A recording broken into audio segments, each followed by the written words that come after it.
Irán tiene un nuevo líder supremo. Se trata de Mojtaba Khamenei, hijo del asesinado Ali Khamenei.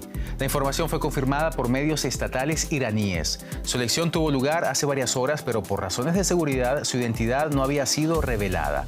Israel ya había advertido que el nuevo guía de Irán se convertiría en objetivo militar. Así comenzamos esta nueva edición de DW Noticias en vivo desde Berlín. Titulares. El presidente estadounidense Donald Trump había dicho ese domingo que el nuevo líder supremo de Irán necesitará de su aprobación. De lo contrario, amenazó, no durará mucho en el cargo. Dará el visto bueno al nombramiento de Mojtaba Khamenei.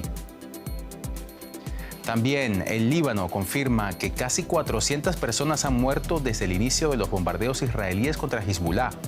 Según las autoridades, el conflicto deja ya más de 500.000 de desplazados.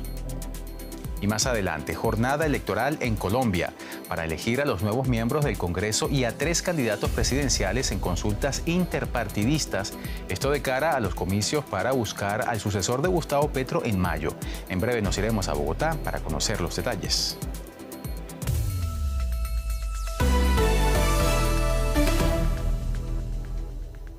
Soy Johan Ramírez. Bienvenidos al programa.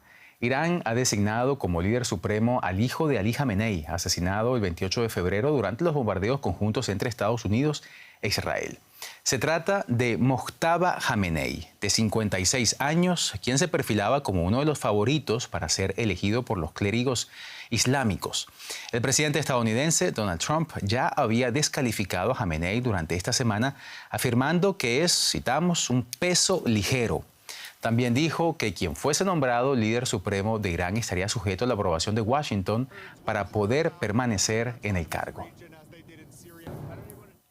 Y para analizar este nombramiento de última hora en Oriente Medio, recibo desde Qatar a Luciano Zácara, él es experto en la región. Luciano, un gusto saludarte de nuevo. Pues se ha confirmado la noticia que esperábamos, el hijo de Ali Khamenei lo sucederá en el cargo como nuevo líder supremo de Irán.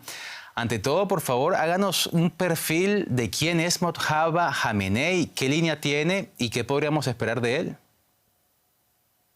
Bueno, es un clérigo que no tiene el más alto rango todavía. Evidentemente sigue siendo de escasa edad, tiene 56 años, 55 si no estoy equivocado. Y lo que se espera de él creo que es muy claramente continuismo. Tiene una relación muy fuerte con la Guardia Revolucionaria. Se dice que era el candidato de la Guardia Revolucionaria. Durante años se mencionaba a él como el posible sucesor.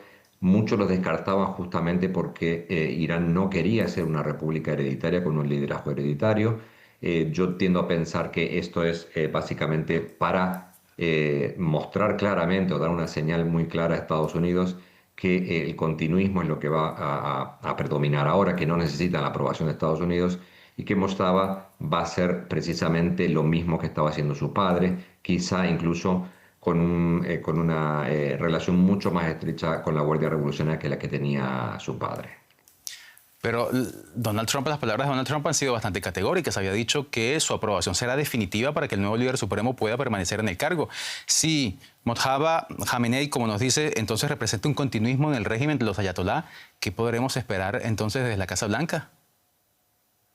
Bueno, evidentemente yo creo que Trump va a decir que no es de su agrado. Seguramente Israel ya está planificando cómo eliminarlo, o Estados Unidos están planificando cómo eliminarlo, y seguramente estaremos quizá jugando este juego del gato y el ratón durante un tiempo. Yo creo que Mojtaba ya estaba elegido hace tiempo, pero no lo decían por cuestiones de seguridad, pero que ya estaba mandando y que todo esto que está pasando estos días cuenta ya con su aprobación. Por lo tanto, la línea de política exterior que se seguirá será la misma. Hay que tener en cuenta que su padre, el segundo líder de la República, es un mártir. Por lo tanto, cambiar las políticas diseñadas por su padre o continuadas por su padre, que fueron diseñadas por Khomeini, no se va a producir con su hijo. El que se espera que continúe exactamente con lo mismo.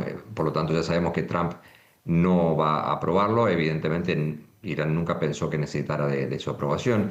Y esto va a hacer que lo que está pasando en este momento continúe por lo menos durante un largo plazo.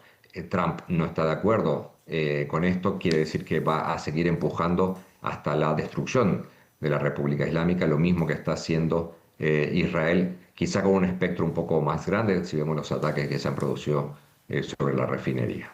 Según lo que nos cuenta, entonces podríamos esperar una escalada mayor de esta guerra en Irán. Nos lo contaba Luciano Zácara, experto en Oriente Medio desde Qatar. Muchísimas gracias, Luciano, por tu análisis y hasta la próxima. Gracias, hasta pronto. En las últimas horas, Irán ha sido objeto de intensos bombardeos en Teherán, Isfahán y en la provincia de Yazd, en el centro del país. La capital, Teherán, ha quedado cubierta por una espesa humareda altamente tóxica después de que Israel bombardeara 4 depósitos de crudo y un centro logístico de productos petroleros. La Guardia iraní revolucionaria ha dicho que si esa ofensiva no se detiene, tomará represalias contra centrales petroleras de otros países en Oriente Medio, lo que podría provocar una crisis de energía global. El humo tóxico oscurece el cielo de Teherán después de que Israel lanzara ataques contra varios depósitos de crudo en la capital. Se trata de la primera vez que la infraestructura petrolera iraní es blanco directo de los bombardeos. El Ministerio de Exteriores de Irán calificó los ataques de guerra química. Se ha instado a la población a permanecer en sus hogares debido al peligro del humo para la salud. Este camionero describe el momento del impacto. El primer misil impactó justo allí. Entonces la gasolina comenzó a fluir hacia las zonas residenciales. Todos los vehículos que había aparcados aquí eran civiles, pero quedaron atrapados en el fuego y se quemaron. Estas imágenes publicadas en las redes sociales muestran presuntamente el crudo en llamas avanzando por una avenida de Teherán. La Guardia Revolucionaria de Irán ha advertido que, si no cesan los ataques contra su infraestructura energética, responderá con acciones similares en la región. Asimismo, la Guardia Revolucionaria asegura que puede sostener una guerra intensa contra Israel y Estados Unidos durante 6 meses. El ministro de Exteriores de Irán ha declarado que seguirán atacando objetivos estadounidenses en países vecinos. Son los estadounidenses quienes han iniciado esta guerra contra nosotros, atacándonos, y nosotros nos estamos defendiendo. Es obvio que nuestros misiles no pueden alcanzar el territorio estadounidense. Lo que podemos hacer es atacar las bases e instalaciones estadounidenses que nos rodean, que lamentablemente se encuentran en el territorio de nuestros países vecinos. Israel ha advertido que eliminará sin piedad a altos cargos iraníes, mientras la guerra sigue agravándose. Y el Líbano supera ya el 500.000 de desplazados tras una semana de ataques israelíes. Según las autoridades, los bombardeos han dejado ya 394 muertos, entre ellos 83 niños y 42 mujeres. En el sur, un bombardeo en la localidad de Sir al-Gharbiyya dejó 19 fallecidos, que se suman a las 40 víctimas de la incursión israelí del sábado en el este del país. Según el ejército israelí, también bombardeó en la capital libanesa a comandantes de la Guardia Revolucionaria. La noche del sábado, 117 ciudadanos iraníes, incluidos diplomáticos y personal de la embajada, fueron evacuados de Beirut en un avión ruso. El ejército israelí insiste en desalojar distintos territorios en Líbano en el marco de su lucha contra Hezbollah. Este domingo Israel ha reiterado la orden para vaciar los suburbios beirutíes y ayer repitió la advertencia sobre el sur del país. Son órdenes que buscan desplazar a 900.000 personas y muchas de ellas ya han abandonado sus casas. Este domingo el gobierno de Líbano ha asegurado que registran más de 500.000 de desplazados. El Ejecutivo afirma que Israel ha matado a casi 400 personas desde el lunes, cuando Hezbollah decidió unirse a la guerra regional en defensa de Irán. Según el gobierno, 83 de estos muertos eran niños. Esta pasada noche Israel ha lanzado el primer ataque de esta guerra en el centro de Beirut. Ha sucedido en un hotel de 5 estrellas, donde un bombardeo de precisión ha apuntado, según Israel, contra dirigentes iraníes. Esto ocurre después de que el ejército israelí haya amenazado con matar a los representantes de Irán, principal sostén de Hezbollah, que sigan en Líbano, mientras la milicia libanesa asegura que los combates terrestres se esparcen a nuevos municipios del sur. Precisamente hoy el ejército de Israel ha anunciado las primeras 2 muertes de sus soldados en Líbano. Y nos vamos a América Latina con otro de nuestros temas de titulares. Jornada electoral en Colombia, que eligió a los nuevos miembros del Congreso y a 3 candidatos presidenciales en consultas interpartidistas.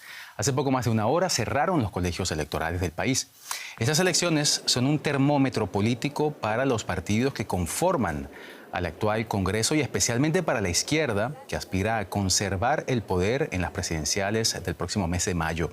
Con el 8% de las mesas informadas, estos son los primeros resultados preliminares. Paloma Valencia lidera la consulta de la derecha con 52%. Claudia López, exalcaldesa de Bogotá, la del centro con 7% y Roy Barreras gana con 5% en la izquierda. Las autoridades confirmaron una alta participación ciudadana y la ausencia de hechos graves que afectaran las votaciones. Tiempo de irnos a Bogotá, donde la periodista Alexandra Correa está siguiendo para nosotros el desarrollo de esta jornada electoral. Alexandra, un gusto como siempre saludarte. Cuéntanos por favor, ante todo, ¿qué tan relevantes son los comicios que tienen lugar este domingo en Colombia? Bueno, Johan, son especialmente clave porque hoy depende la fácil o difícil gobernanza para el próximo presidente o presidenta que los colombianos vayan a elegir el próximo 31 de mayo. Mira, el próximo gobierno necesita un Congreso que le permita tomar acciones urgentes de cara al hueco fiscal profundo, la inseguridad, las extorsiones, los secuestros, el narcotráfico y el sistema de salud, reforma de Petro que hoy está archivada. Mira, Johan, pese a que la economía de Colombia creció moderadamente el año pasado y mostró un desempeño superior a otros países de la región latinoamericana en el tercer trimestre de 2025, enfrenta un déficit fiscal preocupante que ronda el 6.5% del Producto Interno Bruto, uno de los más altos del mundo. Enfrenta una fracasada paz total. La apuesta de Petro, recordemos que buscaba finalizar el conflicto armado mediante el diálogo con guerrillas y bandas criminales después del proceso de paz de 2016 con las FARC, en donde hay anarquía además aquí en este país, en las regiones, donde bandas criminales y guerrillas están disputando el control del territorio y las economías ilícitas como el narcotráfico. Y el país, Johan, enfrenta una reforma, como lo mencioné, a la salud archivada en el legislativo, que tiene en vilo al sistema de salud de los colombianos precisamente por el estancamiento en el Congreso. Y además el país se juega una posición política ideológica frente a su mayor socio económico y comercial, Estados Unidos, en cabeza de Donald Trump, que como hemos visto ha manifestado su descontento en la lucha contra el narcotráfico que lleva a Colombia y que ha amenazado incluso su estabilidad diplomática y comercial, Johan. Pues son unas elecciones entonces clave, Alexandra, las de este domingo, porque definirán de alguna forma la próxima administración, la que sucederá a Gustavo Petro en las elecciones del próximo mes de mayo. Y precisamente en ese sentido, este domingo también hubo una consulta interpartidista que permitirá saber quiénes serán los aspirantes que llegarán a las urnas el 31 de mayo por el bloque de la centro-derecha, el centro-izquierda y del centro. Cuéntanos, Alexandra, por favor, qué nombres se manejan y si desde ya se perfilan algunos favoritos para suceder al actual presidente Petro. Sí, de hecho, como lo dijiste en un principio, la tendencia casi irreversible es que de la derecha gana Paloma Valencia, del centro Claudia López y Roy Barrera de la izquierda, pero estos son resultados preliminares. Y efectivamente hoy se definen esos aspirantes a las elecciones presidenciales del próximo 31 de mayo para suceder al presidente de izquierda Gustavo Petro, Johan, quien gobernó con un Congreso sin mayorías y tuvo problemas para pasar las reformas que les prometió a sus votantes, como la reforma a la salud, la reforma a la educación y la reforma política. Hoy la derecha opositora espera sacar una ficha que se mida al candidato de la izquierda, Iván Cepeda, sucesor de Gustavo Petro, quien aparece como favorito en recientes encuestas con un 38% para ganar las presidenciales 2026-2030.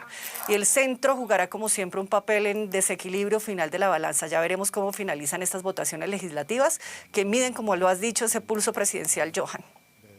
Se definen las candidaturas para las presidenciales de mayo. Lo conversábamos con Alexandra Correa desde Bogotá. Alexandra, muchísimas gracias. Hasta la próxima. Hasta la próxima. Y antes de irnos les contamos, el Día Internacional de la Mujer se celebra hoy, 8 de marzo, y en muchas ciudades del mundo hay muchas manifestaciones para conmemorar esta fecha. Como aquí, las imágenes que vemos en Santiago de Chile, movimientos sociales y colectivos feministas marcharon para defender los derechos de las mujeres y alertar sobre posibles retrocesos bajo el gobierno del presidente electo José Antonio Kast. En Ecuador, cientos de mujeres indígenas se movilizaron en Puyo para denunciar la degradación ambiental y la expansión petrolera de sus territorios. Y finalmente, en Venezuela, cientos de activistas marcharon este domingo en Caracas para exigir una amnistía sin exclusiones para las presas políticas que permanecen en las cárceles del país. Y así llegamos al final de esta emisión de DW Noticias en vivo desde Berlín. Desde donde quiera que nos hayan seguido, gracias por su compañía y su confianza. Soy Johan Ramírez. Hasta la próxima.